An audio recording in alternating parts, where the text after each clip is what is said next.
Nilinaw ng Department of Foreign Affairs at DOJ o Department of Justice na kasalukuyang tinatalakay pa ang mga kondisyon para sa paglilipat ni Mary Jane Veloso mula sa pamahalaan ng Indonesia patungo rito sa Pilipinas.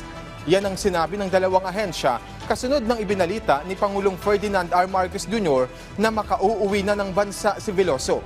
Ayon sa kanilang pahayag, kinakailangang igalang ng Pilipinas ang mga kondisyon na ilalatag ng Indonesia, kabilang na ang pagisilbi ni Veloso ng kanyang sentensya sa Pilipinas, maliban sa parusang kamatayan na ipinagbabawal sa ilalim ng ating batas.